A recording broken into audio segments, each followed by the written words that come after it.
your City Beat, your source for all the latest news on the City of Thompson. Only on 102.9 CHTM, your radio station. Good morning, this is City Beat. I'm Matthew Higgs, and joining me in studio is Mayor Dennis Fenske. Thanks for coming in. Good morning.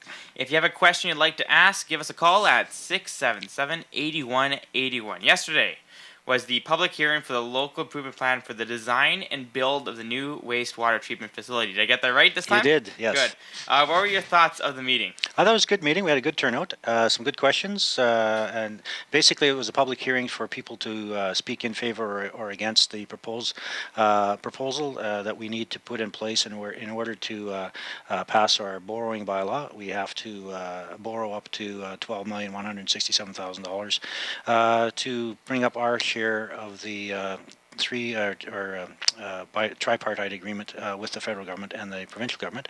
And so again, good points made last night. I think overall the split between consumption at 75% and 25% frontage was reasonably received.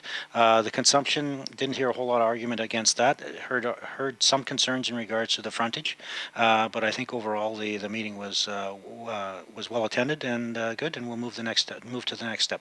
Yeah, the two main issues, I guess, as you just said about the frontage there, is that people don't really want to pay for the amount just because of how big their yard is, basically. Correct. And another thing was the population drop and how it may drop over the years. What's your thoughts about those two things? Well, in the 25% part of the debenture payment, that's basically to guarantee a stable income, because, as I mentioned last night, we don't have a long history in regards to water meters and consumption rates and things like that. So where you look at a city of like Selkirk or Portage, they'll have 20 to 50 years history. They know what their water consumptions are year over year, and they can predict based on that.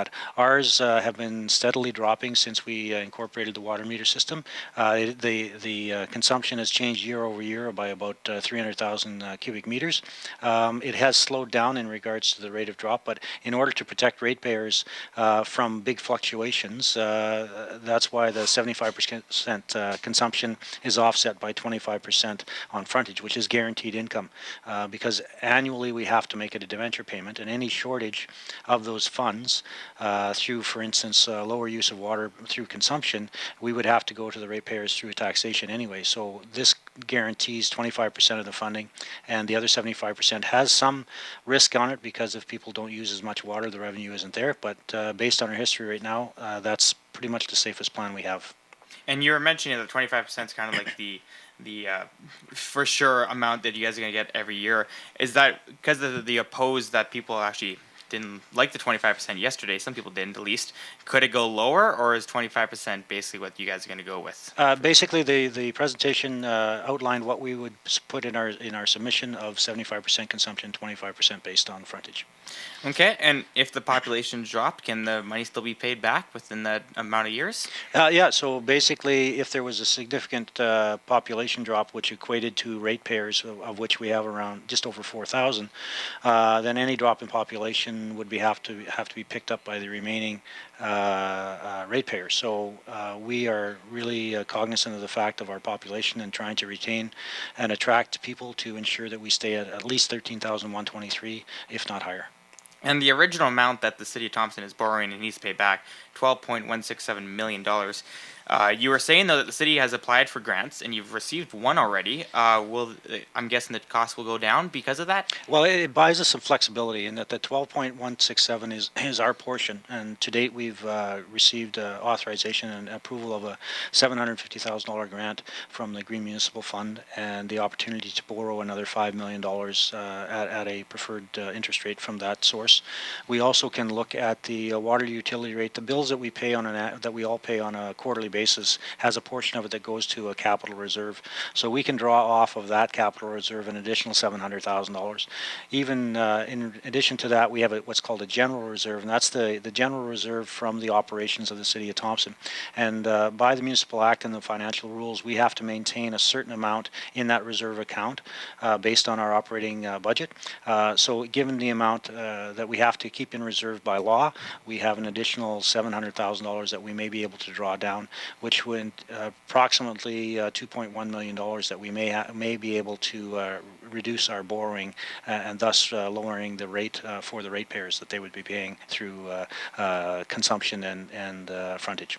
And say, for example, the consumption went up 1 year, just like out of random, basically just a big jump. Would you pay it back in that year, or would you keep it in the reserves and keep it for later? No, basically the debenture is a fixed cost. It's kind of like unlike a mortgage in that that you have an ability to pay down principal annually. The debenture is a set fee, so we would have a 25-year annual payment that doesn't fluctuate. So even if we made more money in the consumption side, we could put it into reserve, or that's where it would go. But we can't pay down our debt any faster. It's a set fee and a set rate that we would pay for 25 years.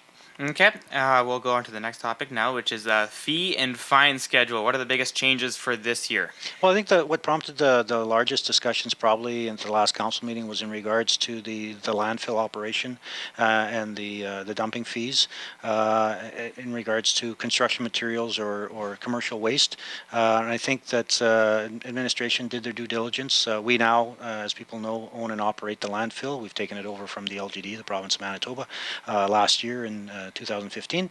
And so to run concurrently with other communities of our size, we reviewed the rate structure and to ensure that the landfill operation is sustainable and that it's not a drain on the ratepayers. It was sustainable when it was run by the LGD. We want to ensure that it remains sustainable, and so by putting the fees in place, we will be able to contribute to the annual reserves, which will pay for future renovations or alterations to the landfill or the replacement of the landfill down the road when and if it's needed. And yeah, they were saying, one of the councilors saying it was a big increase from the year before. Is it just because it's big because you guys took over it now? No, it's just basically going to other communities' rates and looking at our business plan is how we have to operate the landfill to make sure it's sustainable. So in certain line items there is a large percentage increase, but only if you use that portion of it. If you are only bringing in half a load, then you're only charged half as much. But on paper it may look like a large increase, but basically it's being put towards the sustainability of the landfill. Other than the landfill, was there any other changes that were significant? Yeah, minor changes that for the most part we have a policy in place that we in the fee and fine schedule, the status quo is the previous tax increase from the previous year, which was 1.5%, and so those rates that are status quo have a 1.5% increase built into them. Some are seen to be at market value, so they may have been decreased as well. So overall, not a lot of changes, but a few in some areas that I've already spoken about. Yeah, and the overall increase is consistent with last year's tax increase at 1.5%, right? Correct. Okay. Flin Flon and District Chamber of Commerce President Diane Russell have been asked to be part of Northern Economic Development Strategy Task Force. I was asking you before if you know the representative at Thompson, but you said there's a few of them actually. Well, I should clarify. There's a couple people from Thompson that have been identified to represent their organizations or them as members of our organization. Mark Scott who is the manager of Valet, has been named to represent the Mining Association for the province of Manitoba, and Jelida Lajmodi has been asked to represent the Manitoba Métis Federation. There is no community appointment for the city of Thompson on that task force. I will be raising that issue with Minister Cullen on Friday. I have a call into him to see if we can either have a political appointment or a business person in our community to represent the needs of Thompson. We are the largest community in the north. We are the largest economic driver of the north, and so I think it's very appropriate that the city of Thompson, either by political appointment or by business appointment, be part of that task force moving forward. And there was also news that the Manitoba supports the task force that you guys have put into place for Thompson 2020 project as well? Correct. That's the individual task force that's dealing specifically with the closure of the smelter and refinery, the moving from Valet from a fully integrated mine operation to a mine mill operation, and so that task force is locally driven, and the province has supported or provided indication that they will support us in the development of a project manager for that task force moving forward for the next 2 years. One thing about the council meetings, and it's been a very big discussion this whole year so far, question period. There was a few, of course, people don't like it not being there right now, but there is a general inquiries part in that meeting. And some people I've talked to said, maybe if you put the general inquiries being at the end of the meeting, make it better. What are your thoughts on that? Well, I think that would be the opposite from the perspective of we're certainly wanting to be open and transparent as a council, and there are many ways to interact with councillors and or administration, whether it be in person, by phone, by email, by text. There are many ways to interact with council and administration. Specifically to the city council meetings, the agendas are set the Friday before. They're set by LIGA, the Legislative and Intergovernmental Affairs, on the Wednesday before the Monday meeting. The agendas are available to the public by 4 o'clock on the Friday preceding the Monday. And so if someone has read the agenda and has a concern with any issues on the agenda, having the inquiries at the front of the meeting allows them to express those concerns so that council can consider their discussion in regards to the debate that comes forward later in the meeting in regards to resolutions. Having a question period after the conclusion of the meeting, the decisions have already been made on that agenda during with resolutions, so it's sort of kind of an after the fact comment. So I believe the most efficient way to stay focused on the business of the agenda is to have the question period, what we call inquiries, at the front end, so that people can ask about resolutions that are before council in that meeting, and that they may influence or have some opinion in regards to what councillors may consider in their vote as the resolution comes forward. So they have I guess a preamble before the resolution comes to the floor for the vote, as opposed to the vote takes place, the resolution is passed, and then someone has a comment after the fact. The resolution's already passed. Okay. There are 2 meetings next week on Monday and Tuesday. Can you explain what they are and where they are? Okay, so the one in regards to the water treatment plant, the transfer of the facility from Vallée to the city of Thompson. So that one, and again, I'm looking for the dates. We have 2 meetings, and we have lots of meetings. So Monday night, I believe, Pre-budget is the pre-budget meeting. That's where we're asking people to come down and have comments in regards to the potential budgets for 2017. That's our opportunity to contribute.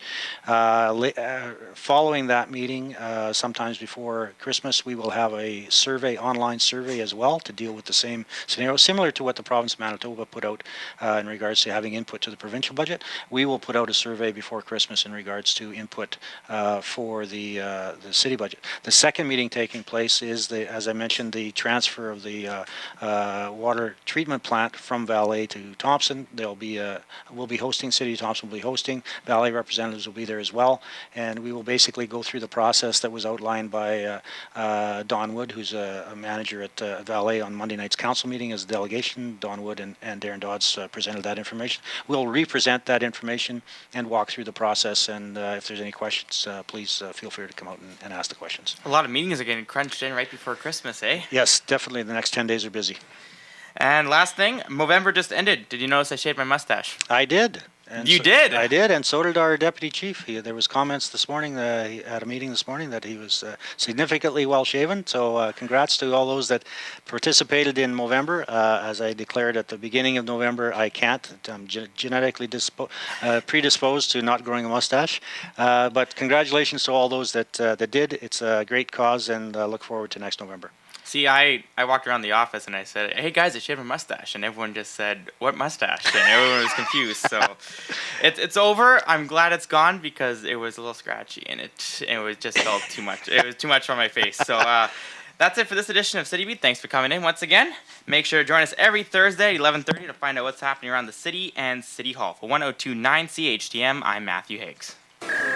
City Beat will be back next Thursday morning at 11:30.